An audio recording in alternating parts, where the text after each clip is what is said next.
19h30 à Cotonou et partout dans le Bénin. Mesdames et messieurs, bonsoir. Voici les titres du journal. C'est un moment très attendu et particulièrement apprécié par les enfants. Nous sommes le 24 décembre 2025, veille de Noël. À Cotonou, les marchés de Noël s'animent jour et nuit. Quelle ambiance règne sur les marchés de vente de jouets dans la capitale économique?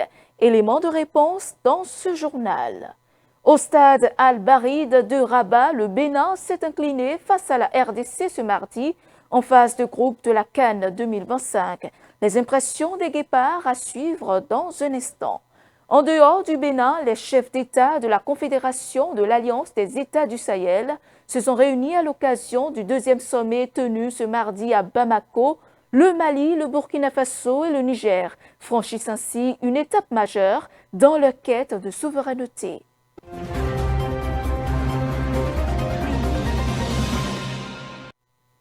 Je vous l'annonçais tout à l'heure dans les titres, nous sommes le 24 décembre 2025, une journée pas comme les autres. À quelques heures du réveillon et à la veille de la fête de Noël, l'effervescence est perceptible. Les stands de vente de jouets s'animent, même si les consommateurs évoquent un manque de moyens.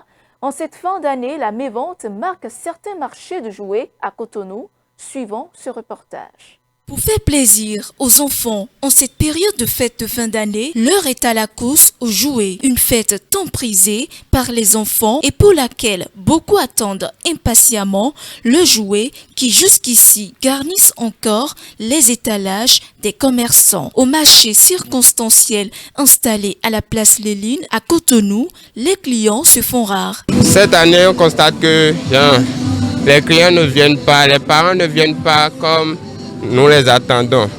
Et même si quand elles viennent là, elles partent à cause des prix.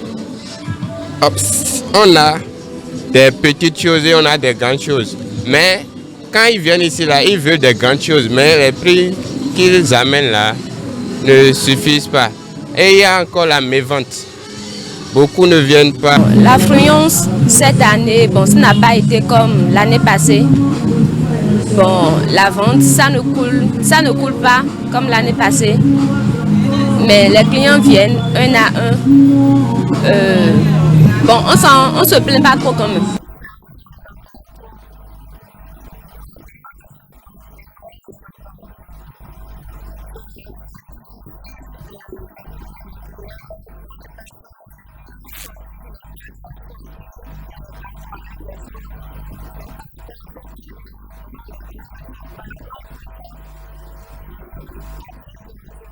Les années antérieures, la vente était bien, les gens venaient acheter beaucoup.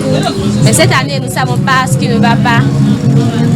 On ne sait pas trop si c'est qu'il n'y a pas d'argent dans le pays, mais même s'il n'y a pas d'argent dans le pays, on doit faire plaisir à nos enfants quand même. Pour certains parents, la conjoncture économique actuelle ne facilite pas les choses. Pire, les prix des jouets ont presque doublé. Je suis venue pour prendre des cadeaux pour mes enfants. C'est un peu cher, les prix c'est vraiment cher. Je ne sais pas pourquoi cette année-ci là, ils ont trop augmenté le prix à leur jour. Je me promenais pour voir un peu si le prix sera en baisse à côté, mais bon, je trouve que pratiquement c'est les mêmes choses partout. Je trouve que c'est un peu cher par rapport au temps.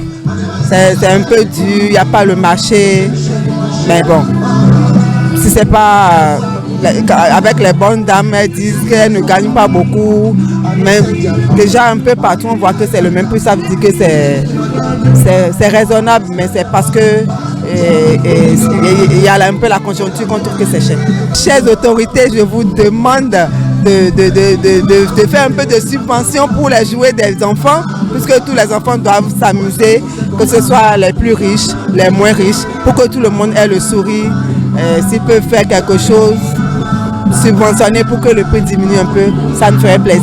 Offrir des jouets en période de fin d'année est entré dans les habitudes dans presque toutes les familles du Bénin. Et il est important d'assouvir la soif de nos boutchous en se sciant les ceintures pour offrir ce sourire de Noël. Il faut parfois se serrer la ceinture pour offrir à nos boutchous le sourire de Noël. Dans un tout autre registre à présent, le chef de l'État a délivré hier son traditionnel message sur l'état de la nation. Ce dernier exercice du président Patrice Talon n'a pas laissé indifférentes certaines personnalités qui ont livré leurs impressions. Suivons-les. Ce qu'il faut retenir, c'est dire que c'est vraiment un discours très émouvant parce que c'est un discours de revoir. Mais moi, je pense que le président serait toujours avec nous parce qu'il a commencé de bonnes œuvres qu'il doit vraiment accompagner avec ferveur. Et également, il faut noter qu'au lieu de faire un bilan, il a juste lancé la balle dans notre camp en nous posant des questions. Et les réponses à ces questions, c'est naturellement de voir un peu toutes les réalisations qui ont été faites au Bénin depuis son arrivée. Et sans doute, tout le monde le sait, c'est vraiment de bonnes avancées, que ce soit sur l'éducation, la santé, les routes et autres. C'est vraiment une bonne avancée. Et il invite également tout le monde à se rallier parce qu'aujourd'hui, le seul truc que nous devons garder, c'est que l'enjeu que nous devons avoir en tant que Béninois, c'est de dire que c'est le Bénin. Notre seul enjeu, c'est le Bénin au fait. Donc il faudrait que tout le monde s'aligne et que nous parlons la même langue pour pouvoir parler le développement de notre cher pays. Ce discours ne ressemble pas aux autres. C'est un discours tout particulier. C'est vrai que c'est un discours de revoir. Ce qui est enchantant, ce qui est encourageant, c'est que non seulement que le chef de l'État nous a dit que le Bénin a retrouvé son chemin, mais il garde espoir que les nouvelles équipes vont continuer à faire grandir le pays. Parce qu'aujourd'hui, qu'on le veuille ou non, le chef d'État a mis notre pays, il l'a mis dans une orbite vraiment très élevée. Il a fait un bon discours. Bon, il a fait ce qu'il a fait, il a démontré. Donc, honnêtement, c'est visible. Mais ce qui m'a surtout plu, il a dit au revoir quand même. Donc, ça veut dire que le troisième mandat, non. Donc, ça m'a trop enchanté. Dans le discours, j'ai compris qu'il a attaqué son prédécesseur. Je n'ai pas trop apprécié parce que lorsque lui aussi partira, quand un autre va l'attaquer, je serai contre. Voilà. C'est quand même un discours qui a été un discours très émotionnel, très émotionnel. C'est juste à considérer le nombre d'interruptions, le nombre de discours, le nombre de standing ovations. Ce discours se passe à un moment où la nation a été éprouvée et avait besoin d'être rassurée. Tous les Béninois avaient besoin d'être rassurés.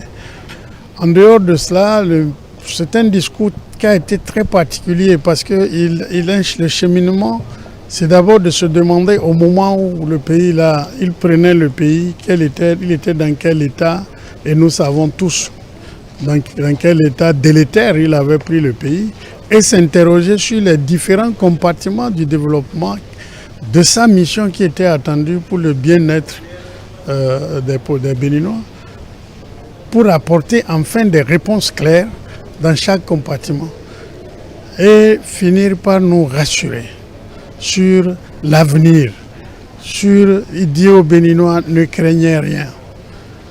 Mais durant le discours, j'ai vu qu'il est vraiment ému. Donc l'émotion a gagné tout l'hémicycle d'ailleurs. Et il a fait un discours, il a touché presque tous les secteurs, mais surtout le point d'actualité, c'est l'agression du 7 décembre dernier. Vraiment, le peuple béninois a été sauvé, une fois encore, parce que, quoi qu'on dise, si ce coup avait réussi, le processus électoral en cours, maintenant, tout serait mis à genoux. Les institutions de la République, toutes les institutions d'ailleurs seraient dissoutes, il n'y aurait même pas de parlement, il n'y aurait même pas de discours sur l'état de la nation aujourd'hui. Donc rendons grâce à Dieu et le Tout-Puissant, qu'il protège la nation et que son successeur puisse encore faire mieux que lui.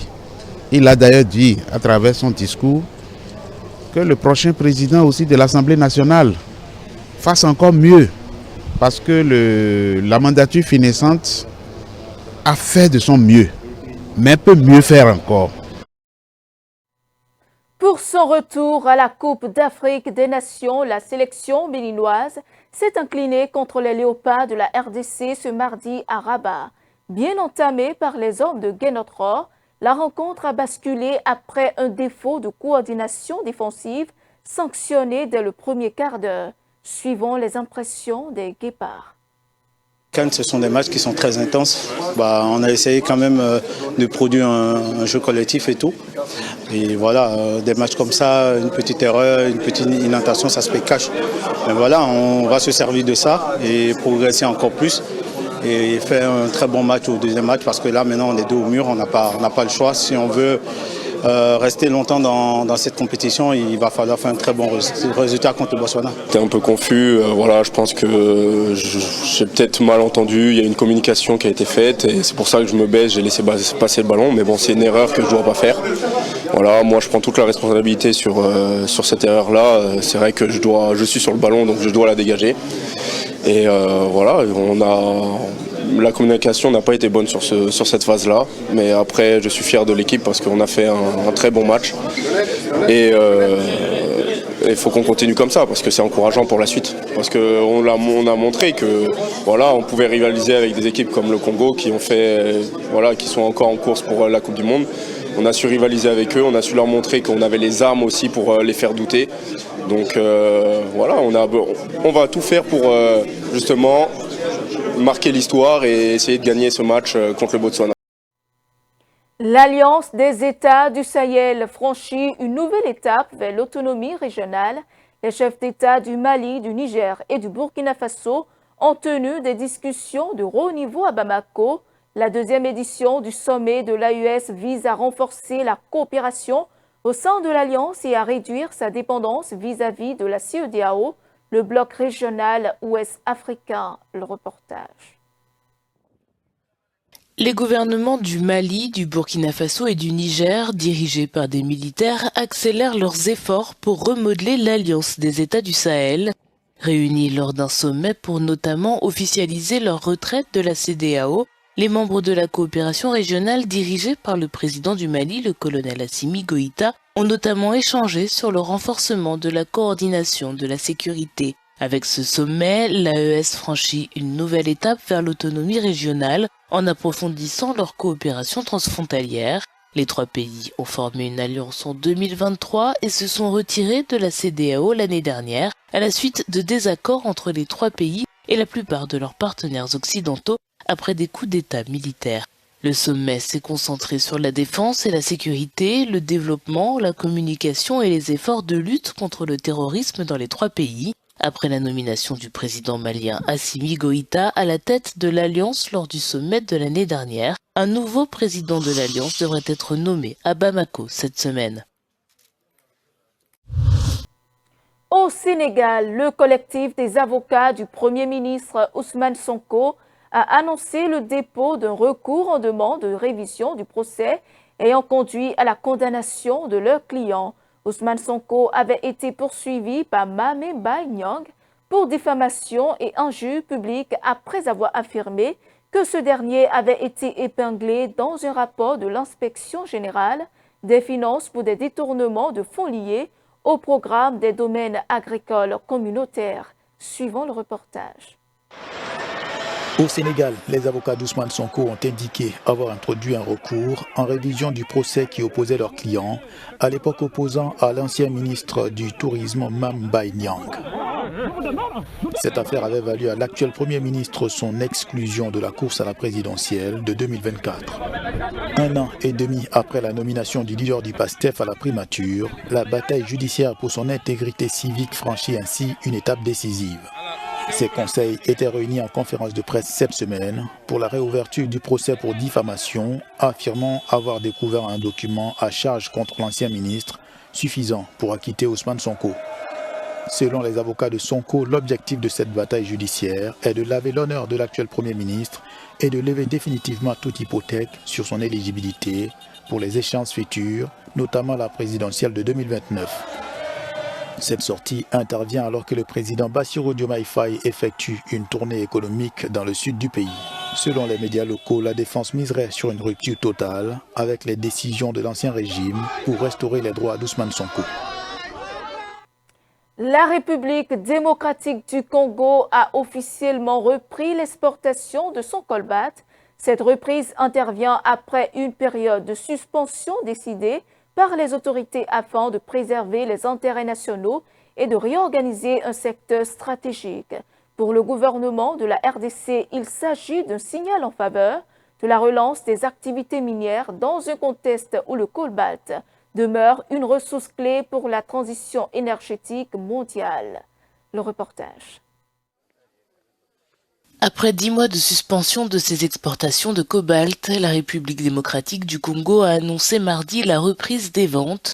Le gel des exportations de ce minerai essentiel pour la fabrication des batteries électriques notamment avait été décidé le 22 février pour contrer la chute des prix, initialement pendant 4 mois. Les cours, divisés par 4 en 3 ans, étaient tombés à leur plus bas depuis 8 ans. Cette stratégie de l'autorité de régulation et de contrôle des marchés des substances minérales stratégiques semble toutefois avoir porté ses fruits, le cours du cobalt étant passé de 22 000 à 54 000 $. La RDC est le premier producteur mondial de cobalt. Elle a fourni en 2024 près de 76% de la production mondiale, soit 220 000 tonnes.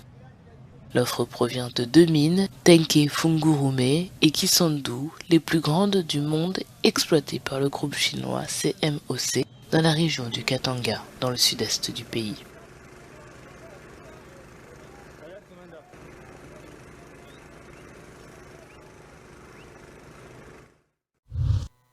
Un drame aérien a brutalement mis fin ce mardi à la vie du chef d'état-major de l'armée libyenne en route pour Tripoli. L'appareil qui le transportait s'est écrasé peu après son décollage depuis Ankara en Turquie, provoquant la mort de tous les occupants à bord. L'accident, confirmé par les autorités turques et libyennes, a suscité une onde de choc tant à Tripoli qu'à Ankara. C'est après moi. Le chef d'état-major général de l'armée libyenne, le général Mohamed El Haddad, est mort dans un accident d'avion survenu en Turquie. Selon les autorités turques, l'avion a émis un signal d'urgence, vraisemblablement en raison d'une panne technique avant de s'écraser près du district de Haymana, au sud de la capitale. L'épave a été retrouvée dans la nuit. Plusieurs hauts responsables militaires libyens se trouvaient à bord, dont le chef des forces terrestres et le directeur de l'industrie militaire. Le général Mohamed El Haddad avait rencontré le ministre de la Défense turc, Yassar Güler, ainsi que d'autres responsables à Ankara. La Turquie entretient des relations étroites avec le gouvernement de Tripoli, auquel elle apporte un soutien économique et militaire. Figure clé de l'Ouest libyen, Mohamed El Haddad jouait un rôle central dans les efforts soutenus par l'ONU pour unifier une armée profondément divisée. Et c'est la fin de ce journal. Merci de votre fidélité. Suivez-nous en continu sur speedlinetv.bj/live et sur nos différents canaux digitaux Facebook, YouTube et TikTok.